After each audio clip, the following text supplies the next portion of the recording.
আসসালামু আলাইকুম প্রিয় মুসলিম ভাই ও বোনেরা।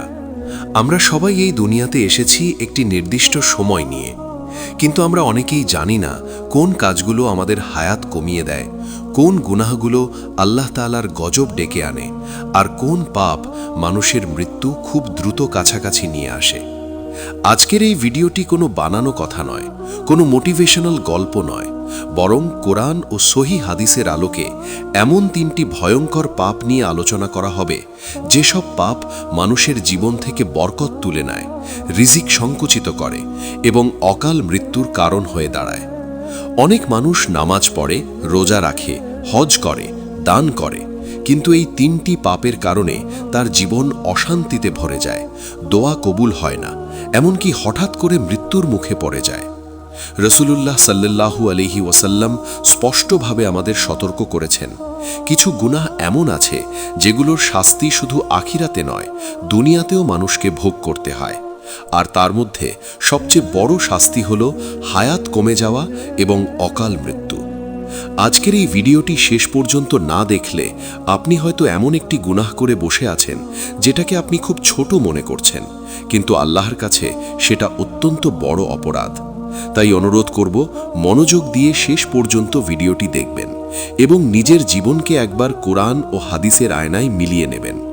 ভিডিও শুরু করার আগে আপনাদের কাছে ছোট্ট একটি অনুরোধ, যদি এই ধরনের ইসলামিক বাস্তবতা, ঈমান জাগ্রতকারী এবং জীবন বদলে দেওয়া ভিডিও পেতে চান, তাহলে এখনই ভিডিওটিতে লাইক দিন, আপনার গুরুত্বপূর্ণ মতামত কমেন্টে লিখে জানান, আর ভিডিওটি শেয়ার করুন যেন আরও মানুষ এই সতর্কবার্তা পায়। এছাড়াও এখনই সাবস্ক্রাইব করে বেল আইকনে ক্লিক করে রাখুন আমাদের চ্যানেল ইসলামিক মাইন্ড পাওয়ার, কারণ এখানে আমরা কোরআন ও হাদিসের আলোকে এমন সত্য কথা বলি যেগুলো শুনলে হয়তো মন কেঁপে ওঠে, কিন্তু জীবন সঠিক পথে ফিরে আসে। মনে রাখবেন, মৃত্যু কোনো ঘোষণা দিয়ে আসে না, আর গুনাহ করার সময় শয়তান কখনো বলে না এই পাপ করলে তোমার জীবন ছোট হয়ে যাবে। তাই আজকের এই ভিডিও হতে পারে আপনার জীবনের জন্য একটি সতর্ক সংকেত, একটি শেষ সুযোগ। এখন চলুন কোরআন ও সহি হাদিসের আলোকে জেনে নিই সেই তিনটি ভয়ঙ্কর পাপ যেগুলো মানুষকে খুব তাড়াতাড়ি কবরের দিকে ঠেলে দেয়। 1 নম্বর পাপ, জুলুম করা এবং মানুষের হক নষ্ট করা। এই পাপটি এমন একটি ভয়ঙ্কর গুনাহ যেটার কারণে মানুষের জীবন থেকে বরকত উঠে যায়, দোয়া কবুল হয় না, শান্তি হারিয়ে যায় এবং কোরআন ও হাদিস অনুযায়ী এই পাপ মানুষের অকাল মৃত্যুর অন্যতম বড় কারণ হয়ে দাঁড়ায়। আল্লাহ তাআলা পবিত্র কোরআনে বারবার জুলুম থেকে সতর্ক করেছেন, কারণ জুলুম শুধু একটি সামাজিক অপরাধ নয়, বরং এটি আল্লাহর বিরুদ্ধে যুদ্ধ ঘোষণার মতো। আল্লাহ তাআলা সূরা শুরার 42 নম্বর আয়াতে বলেন, ইন্নামাস সাবিলু আলাল্লাযীনা ইয়াজলিমুনা আন-নাসা ওয়া ইয়াবগুনা ফিল আরদি বিগাইরিল হাক্কি উলাইকা লাহুম আযাবুন আলীম। অর্থাৎ শাস্তি কেবল তাদের জন্যই নির্ধারিত যারা মানুষের উপর জুলুম করে এবং পৃথিবীতে অন্যায়ভাবে সীমা লঙ্ঘন করে, তাদের জন্য রয়েছে যন্ত্রণাদায়ক শাস্তি। এখানে আল্লাহ স্পষ্ট করে বলে দিয়েছেন, জুলুমকারীদের জন্য শুধু আখিরাতেই নয়, দুনিয়াতেও কঠিন পরিণতি অপেক্ষা করছে। রাসূলুল্লাহ সাল্লাল্লাহু আলাইহি ওয়াসাল্লাম একটি ভয়ঙ্কর হাদিসে বলেন, ইত্তাকুজ জুলমা ফা ইন্না জুলমা জুলুমাতুন ইয়াউমাল কিয়ামা। অর্থাৎ জুলুম থেকে বেঁচে থাকো, কারণ জুলুম কিয়ামতের দিন অন্ধকারের পর অন্ধকার হবে। কিন্তু অনেক মানুষ মনে করে জুলুমের শাস্তি শুধু কিয়ামতের দিন, অথচ বাস্তবতা হলো জুলুম এমন একটি পাপ যার শাস্তি আল্লাহ তাআলা দুনিয়াতেই শুরু করে দেন। আর সেই দুনিয়ার শাস্তির অন্যতম রূপ হলো হায়াত কমে যাওয়া এবং হঠাৎ মৃত্যু। রাসূলুল্লাহ সাল্লাল্লাহু আলাইহি ওয়াসাল্লাম বলেন, আল্লাহ তাআলা জালিমকে অবকাশ দেন, কিন্তু যখন তাকে পাকড়াও করেন তখন আর ছেড়ে দেন না। এরপর তিনি কোরআনের এই আয়াত তিলাওয়াত করেন, ওয়াকাযালিকা আখযু রাব্বিকা ইযা আখাযাল কুরা ওয়া হিয়া যালিমা ইন্না আখযাহু আলীমুন শাদীদ। অর্থাৎ এভাবেই তোমার রব জুলুমকারী জনপদকে পাকড়াও করেন, নিশ্চয়ই তার পাকড়াও অত্যন্ত কঠিন ও যন্ত্রণাদায়ক। ইতিহাস সাক্ষী, যত জালিম শাসক, যত অত্যাচারী মানুষ, যত মানুষের হক নষ্টকারী ব্যক্তি ছিল, তারা কেউই সম্মানের মৃত্যু পায়নি। কেউ হঠাৎ দুর্ঘটনায়, কেউ অসুখে, কেউ আতঙ্কে, কেউ নিজের লোকের হাতেই ধ্বংস হয়েছে। কারণ মানুষের হক নষ্ট করা এমন একটি পাপ যা সরাসরি আরশে পৌঁছে যায়। রাসূলুল্লাহ সাল্লাল্লাহু আলাইহি ওয়াসাল্লাম বলেন, মাজলুমের দোয়া এবং আল্লাহর মাঝে কোনো পর্দা নেই। অর্থাৎ যার ওপর জুলুম করা হয় তার চোখের পানি আল্লাহ সরাসরি কবুল করেন, সে মুসলমান হোক বা অমুসলিম। ভাবুন একবার, আপনি যদি কারো টাকা মেরে দেন, কারো সম্পত্তি দখল করেন, কারো সম্মান নষ্ট করেন, কারো ওপর ক্ষমতার জোরে অত্যাচার করেন, স্ত্রীকে জুলুম করেন, সন্তানকে অন্যায়ভাবে শাস্তি দেন, কর্মচারীর হক মেরে দেন, আত্মীয়ের সম্পদ আত্মসাৎ করেন, এই প্রতিটি কাজই জুলুমের অন্তর্ভুক্ত। আর এই জুলুমগুলো একদিন একসাথে আপনার বিরুদ্ধে আল্লাহর কাছে অভিযোগ হয়ে দাঁড়াবে। কোরআনে আল্লাহ তাআলা বলেন, ওয়ালা তাহসাবান্নাল্লাহা গাফিলান আম্মা ইয়ামালুজ জালিমুন, অর্থাৎ তুমি কখনোই মনে করো না যে আল্লাহ জালিমদের কাজ সম্পর্কে গাফিল। অনেক মানুষ ভাবে, আমি তো দিব্যি ভালো আছি, ব্যবসা চলছে, শরীর ঠিক আছে, তাহলে আমি জুলুম করলেও কিছু হচ্ছে না। কিন্তু তারা ভুলে যায়, আল্লাহ যখন শাস্তি দেন তখন সেটা হঠাৎ দেন। হাদিসে এসেছে, অনেক সময় জালিমকারীর হায়াত ধীরে ধীরে কমতে থাকে, কিন্তু সে নিজেই বুঝতে পারে না।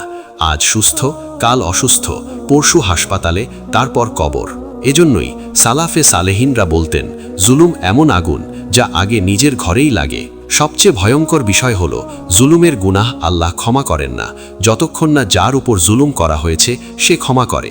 আপনি হাজার রাকাত নফল নামাজ পড়ুন, কোটি টাকা দান করুন, উমরা হজ করুন, কিন্তু মানুষের হক নষ্ট করে থাকলে আপনার মৃত্যু হতে পারে হঠাৎ, তাও তওবার সুযোগ ছাড়া। এজন্য রাসূলুল্লাহ সাল্লাল্লাহু আলাইহি ওয়াসাল্লাম বিদায় হজের ভাষণে বলেছেন, তোমাদের রক্ত, তোমাদের সম্পদ, তোমাদের সম্মান, এগুলো একে অপরের উপর হারাম। এই হারাম ভাঙার পরিণাম খুবই ভয়াবহ। তাই যে ব্যক্তি দীর্ঘ জীবন, সুস্থতা ও শান্তিময় মৃত্যু চায়, তার প্রথম শর্ত হল জুলুম থেকে দূরে থাকা, মানুষের হক আদায় করা এবং কাউকে কষ্ট দিলে দ্রুত ক্ষমা চাওয়া। নচেত এই পাপ এমন এক দরজা খুলে দেয় যেখান দিয়ে মৃত্যু খুব তাড়াতাড়ি ঘরে ঢুকে পড়ে। 2 নম্বর পাপ, আত্মীয়তার সম্পর্ক ছিন্ন করা বা সিলাতুর রহমান কাটা। এই পাপটি এমন একটি ভয়ঙ্কর গুনাহ যার কারণে মানুষের হায়াত কমে যায়, রিজিক সংকুচিত হয়ে যায় এবং কোরআন ও হাদিস অনুযায়ী এই পাপ অকাল মৃত্যুর অন্যতম বড় কারণ হয়ে দাঁড়ায়। অনেক মানুষ মনে করে, আত্মীয়ের সাথে কথা বন্ধ করে দিলে, সম্পর্ক ছিন্ন করলে এটা শুধু ব্যক্তিগত ব্যাপার, এতে কোনো বড় গুনাহ নেই। কিন্তু আল্লাহ তাআলার কাছে আত্মীয়তার সম্পর্ক এতটাই গুরুত্বপূর্ণ যে এই সম্পর্ক ছিন্ন করাকে তিনি সরাসরি ধ্বংসের কারণ হিসাবে ঘোষণা করেছেন। পবিত্র কুরআনের সূরা মুহাম্মাদের 22 ও 23 নম্বর আয়াতে আল্লাহ তাআলা বলেন, ফাহাল আসাইতুম ইন তাওয়াল্লাইতুম আন তুফসিদু ফিল আরদি ওয়া তুকাত্তিউ আরহামাকুম উলাইকাল্লাযীনা লা'আনাহুমুল্লাহু ফাআসাম্মাহুম ওয়া আ'মা আবসারাহুম। অর্থাৎ, যদি তোমরা ক্ষমতা পাও তবে কি তোমরা পৃথিবীতে ফিতনা সৃষ্টি করবে এবং আত্মীয়তার সম্পর্ক ছিন্ন করবে? এরাই তারা যাদের ওপর আল্লাহ লানত করেছেন, ফলে তিনি তাদের কান বধির ও চোখ অন্ধ করে দিয়েছেন। এখানে আল্লাহ স্পষ্টভাবে বলে দিয়েছেন, যারা আত্মীয়তার সম্পর্ক ছিন্ন করে তাদের ওপর আল্লাহ লানত পড়ে। আর আল্লাহ লানত মানেই হল রহমত থেকে বঞ্চিত হওয়া, দোয়া কবুল না হওয়া এবং হায়াত থেকে বরকত তুলে নেওয়া। রাসূলুল্লাহ সাল্লাল্লাহু আলাইহি ওয়াসাল্লাম আরও স্পষ্ট করে বলেন, লা ইয়াদখুলুল জান্নাতা কাতিউর রাহিম, অর্থাৎ যে ব্যক্তি আত্মীয়তার সম্পর্ক ছিন্ন করে সে জান্নাতে প্রবেশ করতে পারবে না। ভাবুন একবার, যে গুনাহ জান্নাত থেকে বঞ্চিত করে সে গুনাহ কি দুনিয়ার জীবনকে নিরাপদ রাখবে? কখনোই না, বরং এই পাপের শাস্তি আল্লাহ তাআলা দুনিয়াতেই দিতে শুরু করেন। হাদিসে এসেছে, রাসূলুল্লাহ সাল্লাল্লাহু আলাইহি ওয়াসাল্লাম বলেন, যে ব্যক্তি চায় তার রিজিক বৃদ্ধি পাক এবং তার হায়াত দীর্ঘ হোক, সে যেন আত্মীয়তার সম্পর্ক বজায় রাখে। এই হাদিস থেকে পরিষ্কার বোঝা যায়, আত্মীয়তার সম্পর্ক বজায় রাখা হায়াত বাড়ার কারণ এবং সম্পর্ক ছিন্ন করা হায়াত কমে যাওয়ার কারণ। আজ সমাজে আমরা কি দেখি? ভাইয়ের সাথে ভাই কথা বলে না, বোনের সাথে সম্পর্ক ছিন্ন, চাচা ভাতিজার শত্রুতা, মা বাবার সাথে সম্পর্ক দুর্বল, সামান্য টাকা পয়সা, জমি, উত্তরাধিকার বা অহংকারের কারণে বছরের পর বছর কথা বন্ধ। অথচ তারা জানেই না এই সম্পর্ক ছিন্ন করার কারণে তাদের জীবনের দিন গুনে গুনে কমে যাচ্ছে, কারণ আত্মীয়তার সম্পর্ক আল্লাহর আরশের সাথে ঝুলন্ত। হাদিসে এসেছে, আত্মীয়তার সম্পর্ক আল্লাহর কাছে অভিযোগ করে বলে, হে আল্লাহ, যে আমাকে যুক্ত রাখে তুমি তাকে যুক্ত রাখো, আর যে আমাকে ছিন্ন করে তুমি তাকে ছিন্ন করো। তখন আল্লাহ তাআলা বলেন, আমি কি এতে সন্তুষ্ট নই যে যে তোমাকে যুক্ত রাখবে আমি তাকে যুক্ত রাখব, আর যে তোমাকে ছিন্ন করবে আমি তাকে ছিন্ন করব। ভাবুন একবার, আল্লাহ যখন কাউকে ছিন্ন করেন তখন তার জীবন কতটা নিরাপদ থাকতে পারে। এজন্যেই দেখা যায়, যারা আত্মীয়তার সম্পর্ক কেটে রাখে তাদের জীবনে অশান্তি লেগেই থাকে, হঠাৎ রোগ, দুর্ঘটনা, মানসিক চাপ, অজানা ভয়, ঘুম হারাম এসব ধীরে ধীরে মৃত্যুর দিকে নিয়ে যায়। অনেক মানুষ প্রশ্ন করে, আমি তো কাউকে মারিনি, চুরি করিনি, তাহলে কেন আমার জীবন এত কষ্টের? উত্তর একটাই, আপনি হয়তো আত্মীয়তার সম্পর্ক ছিন্ন করে রেখেছেন। বিশেষ করে মা বাবার সাথে, ভাই বোনের সাথে, চাচা মামার সাথে সম্পর্ক ছিন্ন করা অত্যন্ত মারাত্মক। রাসূলুল্লাহ সাল্লাল্লাহু আলাইহি ওয়াসাল্লাম বলেন, আত্মীয়তার সম্পর্ক শুধু ভালো ব্যবহার করা নয়, বরং সম্পর্ক ছিন্ন করলেও তা আবার জোড়া লাগানোর চেষ্টা করাই প্রকৃত সিলাতুর রহমান। অথচ আমরা উল্টোটা করি। কেউ আমাদের কষ্ট দিলে আমরা পুরো পরিবার থেকে মুখ ফিরিয়ে নিই, কথা বন্ধ করে দিই, এমনকি দোয়াতেও যাই না। কিন্তু আমরা ভুলে যাই, এতে কষ্ট পাচ্ছে শুধু আত্মীয় নয়, বরং ক্ষতি হচ্ছে আমাদের নিজেদের হায়াতের। কোরআনে আল্লাহ তাআলা বলেন, ইত্তাকুল্লাহাল্লাযীনা তাসাআলুনা বিহি ওয়াল আরহাম, অর্থাৎ সেই আল্লাহকে ভয় করো যার নামে তোমরা একে অপরের কাছে দাবি করো এবং আত্মীয়তার সম্পর্ক রক্ষা করো। আল্লাহ এখানে আত্মীয়তার সম্পর্ককে নিজের তাকওয়ার সাথে যুক্ত করেছেন, অর্থাৎ যে ব্যক্তি আত্মীয়তার সম্পর্ক নষ্ট করে তার তাকওয়াও প্রশ্নবিদ্ধ, আর তাকওয়া ছাড়া কোনো আমলই আল্লাহর কাছে টেকে না। এজন্যেই বহু আলেম বলেছেন, আত্মীয়তার সম্পর্ক ছিন্ন করা এমন একটি গোপন গুনাহ যা ধীরে ধীরে মানুষের মৃত্যু ডেকে আনে, কিন্তু মানুষ বুঝতে পারে না কেন তার জীবন থেকে শান্তি ও বরকত হারিয়ে যাচ্ছে। তাই যদি আপনি দীর্ঘ জীবন চান, হঠাৎ মৃত্যু থেকে বাঁচতে চান, শান্তিতে মরতে চান, তাহলে আজই আত্মীয়দের সাথে সম্পর্ক ঠিক করুন, অহংকার ভেঙে সালাম দিন, ক্ষমা চান, যোগাযোগ শুরু করুন। নচেত এই পাপ আপনাকে এমন জায়গায় নিয়ে যাবে যেখানে তওবার সুযোগও নাও থাকতে পারে। 3 নম্বর পাপ, সুদ খাওয়া ও সুদের সাথে জড়িত থাকা। এই পাপটি এমন একটি ভয়ঙ্কর গুনাহ যেটাকে আল্লাহ তাআলা সরাসরি নিজের বিরুদ্ধে যুদ্ধ ঘোষণা করার সমান বলেছেন। আর যে পাপ আল্লাহর সাথে যুদ্ধের পর্যায়ে চলে যায়, সেই পাপ মানুষের জীবন থেকে বরকত কেড়ে নেয়, হৃদয় কঠিন করে দেয় এবং কুরআন ও হাদিস অনুযায়ী এই পাপ মানুষের অকাল মৃত্যুর অন্যতম বড় কারণ হয়ে দাঁড়ায়। বর্তমান সমাজে সুদকে সবচেয়ে হালকা গুনাহ মনে করা হয়।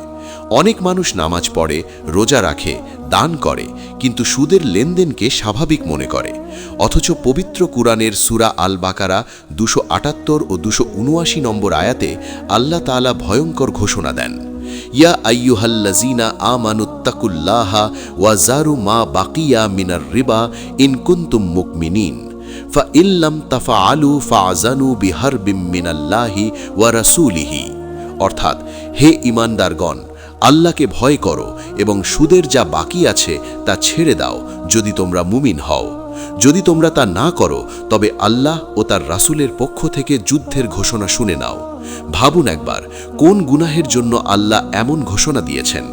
জিনা, মদ, চুরি কোনোটার ক্ষেত্রেও সরাসরি যুদ্ধের কথা বলা হয়নি, শুধু সুদের ক্ষেত্রেই বলা হয়েছে। কারণ সুদ মানুষের সমাজ ধ্বংস করে, হৃদয়কে নিষ্ঠুর করে এবং আল্লাহর রহমত থেকে মানুষকে অনেক দূরে সরিয়ে দেয়। রাসূলুল্লাহ সাল্লাল্লাহু আলাইহি ওয়াসাল্লাম বলেন, 1 দিরহাম সুদ জেনে বুঝে খাওয়া 36 বার ব্যভিচার করার চেয়েও ভয়ঙ্কর। এই হাদিস থেকে বোঝা যায় সুদের গুনাহ কতটা মারাত্মক। অথচ মানুষ ভাবে ব্যাংক থেকে নেওয়া সুদ আলাদা, এনজিওর সুদ আলাদা, ব্যবসার সুদ আলাদা। আল্লাহর কাছে কিন্তু কোনো আলাদা সুদ নেই, সব সুদই হারাম। আর হারাম রিজিক দিয়ে গড়া শরীর বেশি দিন টেকে না। এজন্যই সালাফে সালেহিনরা বলতেন, হারাম রিজিক মানুষের হায়াত খেয়ে ফেলে। রাসূলুল্লাহ সাল্লাল্লাহু আলাইহি ওয়াসাল্লাম বলেন, এমন এক ব্যক্তি আছে যে লম্বা সফর করে, আল্লাহ আল্লাহ বলে দোয়া করে, কিন্তু তার খাবার হারাম, তার পানীয় হারাম, তার পোশাক হারাম, তার শরীর হারামে গঠিত। তাহলে তার দোয়া কিভাবে কবুল হবে? যখন দোয়া কবুল হয় না, তখন বিপদ আসে, রোগ আসে, অশান্তি আসে, আর অনেক সময় সেই বিপদই হঠাৎ মৃত্যুর কারণ হয়ে দাঁড়ায়। সুদের আরেকটি ভয়ঙ্কর দিক হল, এটি মানুষের অন্তর থেকে আল্লাহর ভয় তুলে নেয়। মানুষ তখন শুধু হিসাব করে লাভ লোকসান, হালাল হারামের হিসাব করে না।